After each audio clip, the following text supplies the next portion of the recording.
D'entre nous avons déjà entendu l'expression « elle mérite ce qui lui est arrivé ».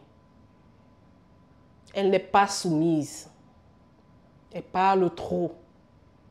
Ça lui apprendra. Ça, ce sont des expressions qu'on a très souvent l'habitude d'entendre et très souvent dans nos communautés africaines.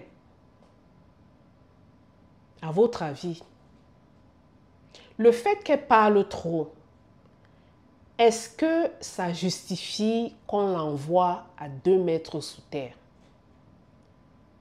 Le fait qu'elle ne soit pas soumise, est-ce que ça justifie qu'on l'envoie à 2 mètres sous terre? Qui sommes-nous pour nous abroger le droit d'enlever la vie à un autre individu? Alors, ma vidéo d'aujourd'hui, c'est pour dire non à toutes les formes de violence, qu'elles soient physiques, qu'elles soient verbales, qu'elles soient émotionnelles, qu'elles soient financières. On dit non. Dans nos sociétés africaines surtout, règne la loi de l'omerta. On ne parle pas, on a honte. Qu'en dira-t-on? Que vont devenir mes enfants? Je reste pour mes enfants. Je n'ai pas où aller. Que vont penser mes amis? Mon mariage a échoué. Est-ce qu'il faut rester dans une relation toxique, dans un mariage toxique, parce qu'on a peur de se retrouver seul?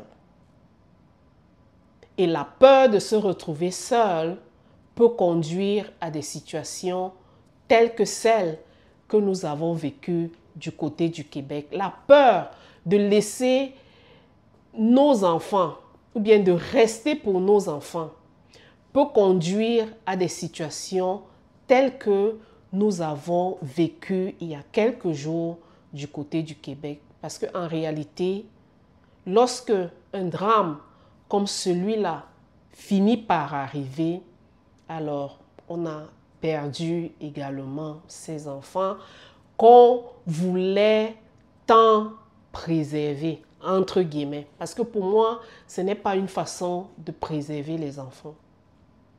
Au contraire. La plupart du temps, dans nos communautés, on va attendre qu'elle voulait dépouiller son conjoint de tous les biens. Elle voulait tout arracher. Elle voulait partir avec les enfants.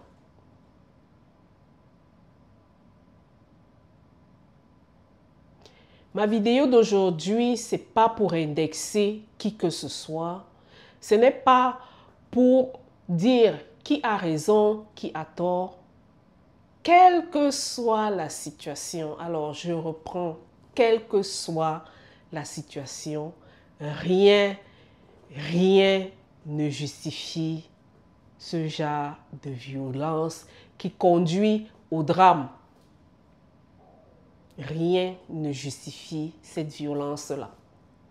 Parce que dans nos sociétés aujourd'hui, je ne sais pas ce qui se passe, mais j'ai comme l'impression que la violence va crescendo, c'est-à-dire des choses qu'on n'avait pas souvent l'habitude d'observer, des phénomènes qu'on n'avait pas souvent l'habitude d'observer, on les observe de plus en plus. Beaucoup vous diront, oui, on arrive ici, on n'a plus de droits, la société est plus ouverte, les lois sont plus favorables aux femmes. Lorsque on est dans un ménage et qu'on se dit que la personne avec qui on vit, la personne avec qui on immigre, la personne avec qui on a fondé une famille, c'est vraiment la personne qu'on aime, la personne qu'on chérit, la personne avec qui on aimerait passer le reste de ses jours. Ayant dit cela, pourquoi arrivons-nous à de tels drames? Ou alors, j'ai comme l'impression qu'il y a vraiment quelque chose qui ne va pas. Ou alors, c'est que je comprends mal la conception de cet amour-là. Parce que c'est inconcevable qu'une personne qui prétende aimer l'autre puisse infliger à l'autre de telles souffrances, de telles atrocités. Parce que là, je trouve qu'il y a un problème. Et lorsqu'il y a un problème, ayons le courage de dénoncer le problème, ayons le courage de reconnaître d'abord qu'il y a un problème et trouvons les solutions à ces problèmes-là. Parce que généralement, lorsque on arrive à des situations telles que celles que nous avons vécues là, c'est déjà trop tard. Il y a certainement beaucoup d'étapes, il y a certainement beaucoup de précédents. Mais comme on n'a pas toujours eu l'habitude de parler, l'habitude d'aller chercher de l'aide, l'habitude de se faire aider.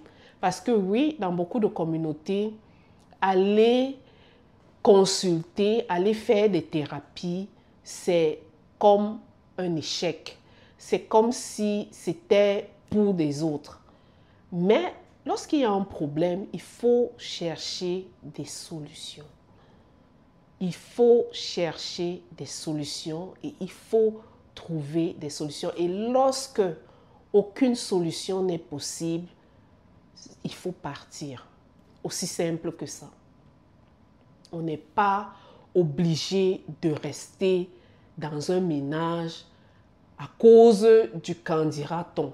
On n'est pas obligé de rester quelque part pour faire plaisir à ses parents. On n'est pas obligé de rester dans un ménage parce qu'on se dit qu'on ne sait pas comment est-ce qu'on va faire financièrement. On n'est pas obligé de rester dans un ménage parce qu'on se dit je reste pour mes enfants. On ne reste pas pour ses enfants quand on risque de perdre sa vie. On ne reste pas. Partir, ce n'est pas toujours un échec. Parfois, il vaut mieux partir pour se reconstruire. Parfois, il vaut mieux partir pour mieux s'accomplir. Parfois, il vaut mieux partir et recommencer d'un bon pied. On n'a jamais décerné une médaille à une femme qui est morte dans un foyer parce qu'elle était brave. On n'a jamais décerné une médaille de bravoure à une femme parce qu'elle est morte sous le poids des coups de poing. Quand ça ne va pas, il faut partir. Quand ça ne va pas, il faut partir. Il ne faut pas attendre. C'est triste qu'un rêve se transforme en cauchemar. On vient au Canada chercher une vie meilleure. On vient au Canada donner un avenir meilleur à ses enfants. On ne vient pas les abandonner en cours de route. On ne vient pas les abandonner à la nature parce qu'on se bat pour les biens. On se bat pour quel bien? On se bat pour quoi? Pourquoi est-ce qu'on est venu si loin? Si c'est pour rentrer les pieds devant, si c'est pour rentrer à 2 mètres sur terre, si c'est pour finir sa vie dans une cellule, c'est triste. C'est vraiment triste. Un cas de féminicide, c'est un cas de trop. C'est un cas de trop. Alors, merci beaucoup d'avoir suivi ma vidéo. Toutes mes pensées vont vers les enfants qui se retrouvent privés, orphelins de mère et privés de leur papa. Alors, n'oubliez pas de vous abonner et je vous retrouve sur une prochaine vidéo. À bientôt. Bye.